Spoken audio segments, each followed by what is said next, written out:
Welcome, Boilermaker fans, to the Central Indiana Sports Report for this week's Purdue Report with Jake Dunn. And now the basketball season is over. It won't be every Wednesday that Jake and I are together. We'll be from time to time when there are things to talk about. That'll probably be every other week, maybe every third week going forward.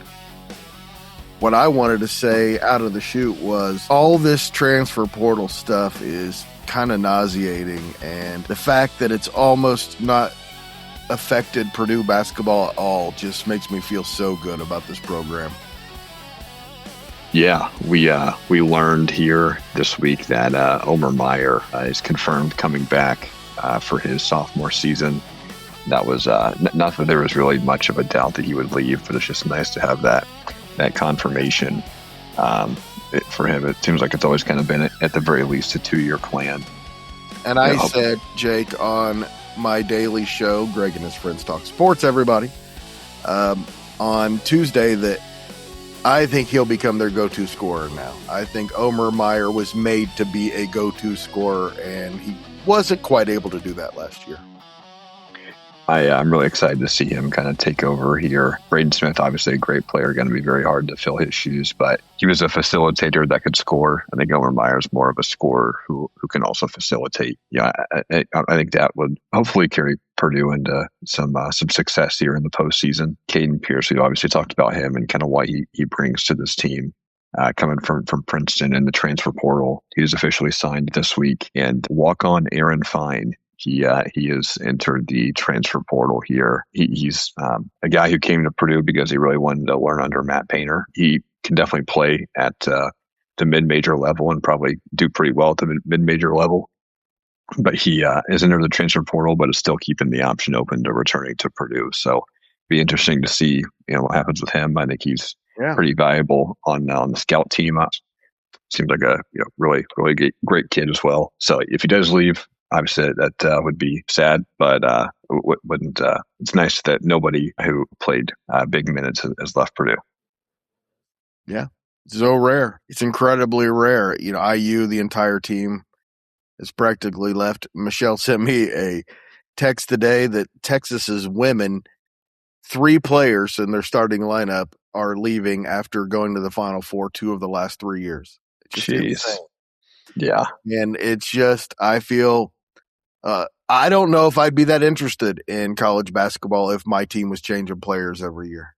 Yeah, I certainly wouldn't be. And I think I saw something from Jeff Goodman today that said that roughly about 40% of the eligible returnees were in the transfer portal here for NCAA Division I men's basketball, which is pretty. That's pretty crazy, and it's even crazier that number. It either stays the same or it grows every year. It doesn't really decline. I don't know if this musical chairs will ever end. I think people are just kind of chasing the bag, chasing the money, and it's nice.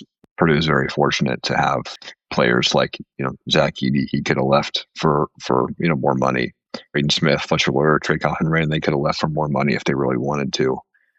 It's nice to have guys like that can set the precedent for guys like C.J. Cox and Jakari Harris, Meyer, Jack Benner, all guys that could definitely go somewhere else, make more money. It's great to have guys like that can set the example. And it's really indicative of the kind of player that Matt Painter recruits. Absolutely. And I think that says a lot for him. I think he's talked about, there was a time maybe 15 years ago, he started recruiting a little higher ranked players, and he found that it didn't result in better seasons because they didn't quite fit in. He was recruiting based on skill rather than fit. And as he has started to recruit on things like character and will and camaraderie and things like that, the program has really turned into one of the best in the country. Absolutely. And I think there definitely still is obviously space on the roster for guys that are highly ranked and yes, we're going to talk about that here coming up. Yeah, absolutely. And it seems like from some of Purdue's recent recent tourney exits, it's needed guys that were of NBA athleticism or NBA caliber. So I hope that Purdue obviously can stick with what's made them successful, but also can adapt and help take Purdue to the next level and win their second national championship. That's right. They're first in a long time. Yeah. And there are players being linked to Purdue, the possibility of them transferring in. And the one that I saw that really interested me was Flory Badunga. I don't know. And if Purdue would be willing to pay as much as he's probably going to command. I think he's rated by some of the people as the best player, or one of the best players in the portal. Rightfully so. He is very good. I imagine he's going to be commanding $5+ million to come. And I don't know if Purdue's willing to pay that much for somebody like that, but would love for it to happen. But I saw he was linked to like Duke, Michigan, Louisville, and St. John's. So those were kind of the four that were leading the pack for him. All schools that I'm sure are willing to give him that amount of money. Another possibility at center, Jake, is an incoming freshman named Sinan Juan. And I've been watching some video, and he still needs to work on his offensive game. No question about it. He is not ready for the college game on offense. But Jake, this kid has great feet for his size and is just spectacular defensively. I'm excited to see him come in here for Purdue. He's a guy, to your point, very good defensively. Watching the videos that I've seen, him, moving up and down the court, he looks very, very fluid. Looks like somebody who, is like a normal size running, but he's 7'2", 7'3", somewhere around there. He's moves very, very well for his size. I'm excited to see, how he can develop here in the Purdue system. Of course, he's one of 5 incoming freshmen. From what I've seen, Jake, and I'm not exactly a talent evaluator, but I think 3 of them could make immediate impact. I think Juan and Luke Ertl for sure. And I think Jacob Weber is a shooter, could definitely come in and play right away. We talked a little about Juan. Let me talk about Luke Ertl, of course, going to be Mr. Basketball, just won the state championship. I think everyone listening to this has seen him. So I don't think anyone's going to be surprised by that, by my evaluation. But I've heard a lot of comparisons to Braden Smith, and I'm just not seeing it. Yeah, I think it's almost a little too easy to make that comparison. They're both kind of, to me, have the same demeanor on the court. Like they're both very, very fierce competitors, and both a little smaller. So it's a little too easy to make that comparison. I think Luke Ertl is definitely more of a scorer for sure, but I think he is the right type of guy that Purdue wants. Very fierce competitor. Loves to. Hates losing more than he loves winning, and a guy who will be completely bought into Matt Painter and his system. So kind of an under-recruited guy, kind of like Braden Smith was. There are kind of some comparisons there, but play style wise, I think they are different. Our friend Michelle Garman, the Tipton Tribune and Elwood Call Leader sports editor, who introduced us, Jake, compared him to Damon Bailey, and I thought that was interesting. Can be completely honest, don't know a whole lot about Damon Bailey's game. I know the name, but I know the legend, but you don't know the player. Yep. Great player, and I thought that was a really interesting comparison. If they can get a Damon Bailey type career out of him, that would be fantastic. And I think Jacob Weber is such a smooth shooter, he might play right away. I'm telling you. It's one of the smoothest strokes I've seen, and I don't know if you know, his father is a shooting coach, so that's probably not a surprise. That's awesome. Obviously, you can never have enough shooters, and he's one of those guys that we were talking about that's highly ranked that kind of stayed away from, but we've seen Purdue, with this recent success, start to go after guys kind of like that. Another guy coming up here in the, I believe, class of 2027. His name's Reese Alston. Supposed to be a really good two-way guard. I believe he's ranked the top handful of guards in the class of 2027. Purdue is pretty high on his list here. So if Purdue could get a guy like that I'm sure if, showing other kids of that caliber that they can get guys like that, it could be a little more enticing for them to come to Purdue too. But I just looked him up here on 247. 247 Sports, their composite means they have him 10th nationally. So he's 14th best player in the nation, or best point guard. He's a guy that he's been pretty high on Purdue. Purdue's been pretty high on him. So hopefully Purdue can be a guy like that. And I think he would fit in really well with some of these pieces that are coming in here in the class of 2026. Where's he from? He is from Houston, Texas. Another guy who he wasn't necessarily highly rated, but another guy not too far from Houston, Carson Edwards. Oh, that's right. That's right. So there, Jaden Soundrip is going to be on a mission. So he's actually a 2028 recruit. The other guy is Rivers Knights from La Lumiere, like Jacob Weber. Jacob Weber from Nebraska, Rivers Knight from Durham, North Carolina. And he is a power forward who can shoot. I think he's more of a project, maybe a redshirt candidate, but I've been wrong about these things before. I would think he would be a redshirt candidate. To me, kind of seems like the Mason Gillis track for him. He's a guy who in high school had kind of a bad knee injury, and his recruitment kind of fell off. I think this is kind of a buy low spot for Purdue, being able to get a guy that before the knee injury was pretty, definitely had some potential to be a really good player. And I feel like they kind of play the same way a little bit. So I think he would obviously don't want to call it an automatic redshirt, but I think it'd be very likely for him to redshirt, kind of get his body a little more acclimated and ready for the college game. We'll also have guys like Raleigh Burgess back as well. Right. Not really much of a need at the 4, in my opinion. So be able to redshirt a guy like him. And Juan, I mean, I think he's good enough to play, but it may be kind of an Antoine West decision, with him. We're coming into this season.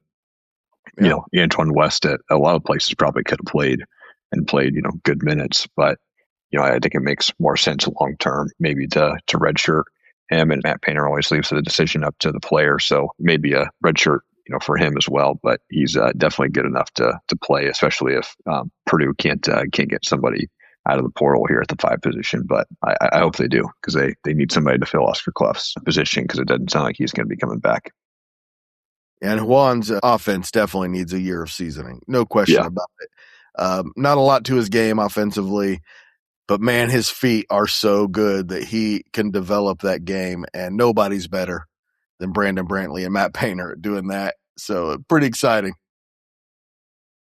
Speaking of the transfer portal here, a center from St. Mary's, who I believe Purdue has kind of been linked to, Drew McKeever. He's from St. Mary's, a 7.2 or 7.3, depending where you look. Center averaged 8.2 points a game, 9.2 rebounds, and in 23 minutes. Some other names that have been kind of linked there.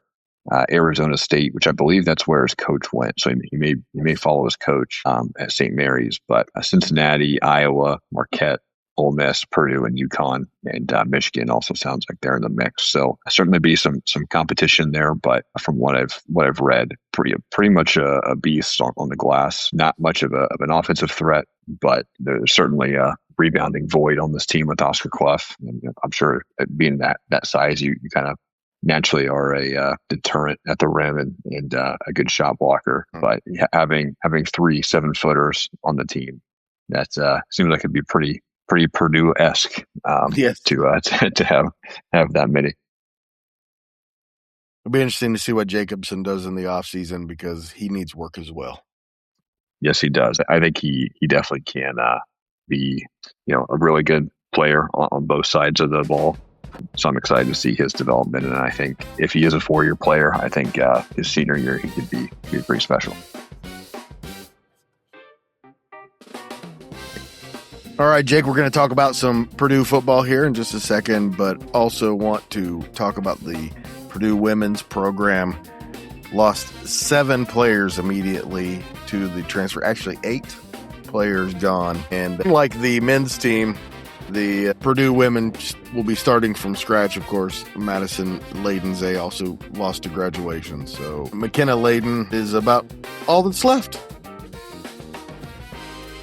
Really sad to see here for the women's team. They were 13-17 last year. Finished 14th in the conference. Just Katie Gerald just has not worked out. And I think at some point you kind of just have to move on from her. It doesn't seem like anything that she's been able to do has been working, which sucks to see because I mean, she was, from what I understand, a great player. Great, yeah, no question. Yeah, a great coach at Marion too. So sucks to see it didn't work out. But I don't know if Purdue's kind of just not wanting to spend the money to buy her out or what. But the Purdue women's program deserves better for sure. I think you allow a legend another year of grace. I'm fine with that. All right, Jake, the Purdue Spring Showcase is Saturday and spring football practices are underway. What's the latest with the Boilermaker football team? Kind of some key themes here through the first 12 or so spring practices. This team looks tougher, looks more physical, and more explosive. Those were all things that last year we had kind of talked about that this team was really lacking. The staff and players consistently have pointed to being better, having better play at the line of scrimmage, more competition across the roster, and that is due to increased depth from the portal and the freshmen. So obviously Barry Odom's first year probably didn't go exactly how he had wanted, but this program is starting to look like what he wants from a structural standpoint anyway. Spring has gotten better. You're starting to see Purdue on top 100 players as a potential. Guys probably aren't going to Purdue, but showing up on their list. We're seeing some positive signs. Absolutely. And we may have talked about this at one of our Purdue reports back around the football season, but whenever you are winning, naturally people are willing to take pay cuts to go and join a team that they know is going to win. So when you're a team like Purdue, who has had a bad history here as of late of not winning, you kind of have to pay more for some of these really good recruits, good guys out of the transfer portal. So hopefully they've done their due diligence on the back end and can find kind of some diamonds in the rough and can start winning some games. From an offensive standpoint here, obviously this is Ryan Brown's offense.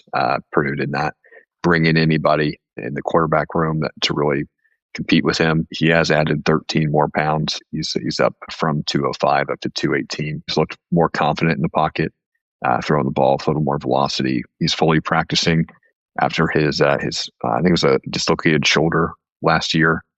He didn't have any surgery there. Evans Chuba, who was a transfer last year, he's been pretty inconsistent. Bennett Meredith has been at Purdue for a few years now as a backup. The staff is obviously building around Ryan Brown rather than trying to replace him, including his offense. But I think one area he's going to get a lot of help in is the running back room. It's very deep, physical, and explosive. The transfer from Minnesota, Fame Ijaboy, he so far has looked like the presumptive RB1. He's 6 foot, 210. And just looks built for the Big Ten. Obviously, coming from Minnesota, he kind of has some experience there. He's more explosive than probably what people would think. Jarrett Gibson is a guy from Texas who we were pretty excited about when Purdue got him from the portal. He has shown some flashes, but it's been a little inconsistent. Travis Terrell from Jackson State. He's kind of seems like an X factor. Purdue is probably going to use him quite a few different positions. Running back, obviously, but he's a really good returner. He's electric in the return game. It's where he shined at Jackson State, so I'm sure we'll see him. And then we can't forget about Antonio Harris, who actually played pretty well last year. I really liked Antonio Harris last year. For him to be third string in the spring, that's a good sign. For sure. So there are probably one of the best running back rooms Purdue's had in years. It looks like there are multiple really strong contributors there. So a place that on the offensive side that have been pretty disappointing here in the past couple of years are the wide receiver group and the tight end group. Last year, wide receiver group never really had a clear alpha among them. Nitro Tuggle, he had some moments. Michael Jackson III was probably the best receiver last year for Purdue. Tuggle transferred to South Carolina. Michael Jackson graduated, so they're no longer here. But Purdue was able to bring in some strong talent in the transfer portal. Xavier Townsend, he's from a transfer from Iowa State. He so far looks like the most polished wide receiver. Assad Wasim, he is pretty versatile. People kind of describe him as a Swiss Army knife. Busy Owens, he is a transfer from Penn. We were pretty excited about him when he first committed. He's not on campus yet. Still got to finish his stuff at Penn from an academic standpoint, but there are some pretty high expectations from him. And to Nylon Morissette, he missed all last year, and I think even the season before that had missed some time due to an injury, but he finally is healthy and is flashing some leadership in practice, which is good to see. But quite a name. Yeah. Yep. And finally, in the wide receiver room, a breakout candidate, Brandon Kinsey. I believe he's from Florida. Coaches and players alike are kind of buzzing about him at practice. He's got a few touchdowns in the team sessions and rave about him from the coaches and teammates. So the portal, I think, is kind of raised the floor for this wide receiver group. And guys like Brandon Kinsey is a true freshman, might be able to come in here and really raise the ceiling. Yeah, I think expectations are pretty high for the offense. The defense, I think, has a lot of question marks, though, right? Yeah. We talked about a little bit ago, kind of play on both sides of the ball on the offensive defensive lines have improved. You've got TJ Lindsey back. He is recovering from his ACL injury. He's been limited, but is expected to be ready to go for fall. Ian Jeffries, he kind of emerged after TJ Lindsey went down with the injury. He's back and getting better, getting more experience. And then Kurt Neal and Wisdom Sims, both guys that were brought in from the transfer portal. They are bringing some size inside. But kind of the next factor there on the defensive line is Elo Madozi. He's the transfer from Georgia. He's got a pretty elite burst off the edge. Got a nice pass rush. His upside is huge in that aspect. So I think to see a real improvement on the defensive line, I think he's got to stay healthy and kind of that improvement, kind of hinges on him. From linebacker room, Charles Correa coming back was great. He's up to 230 pounds. He's got a high motor, which we know from last year. JoJo Hayden is a Illinois transfer. He's been solid. Anthony Smeka, he's been pretty physical in spring practice so far. So the group is probably bigger from a size standpoint, but they're not super fast. Coming down the gap, they'll hit you.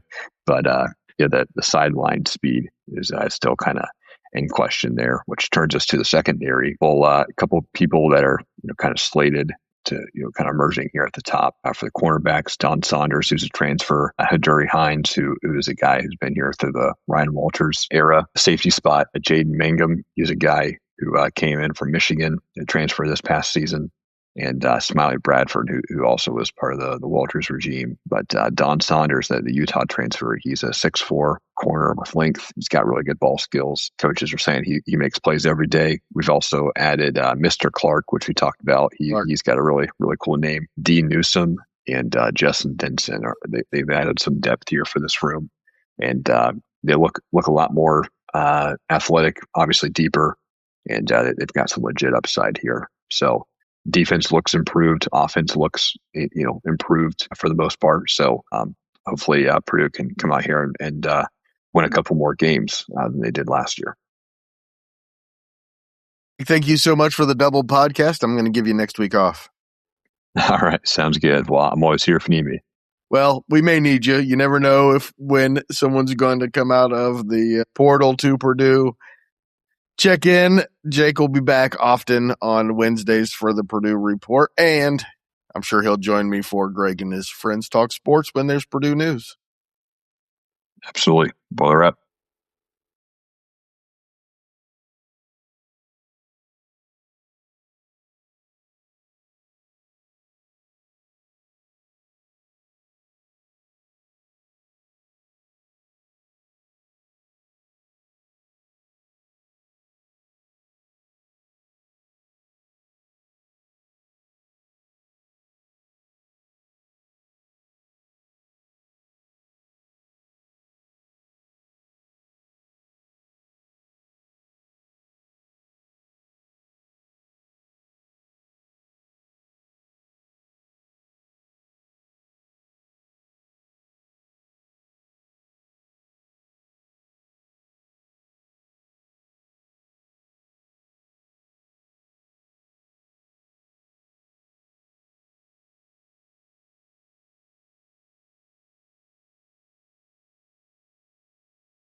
The Central Indiana Sports Report is a product of ITG Media, and I love Susie.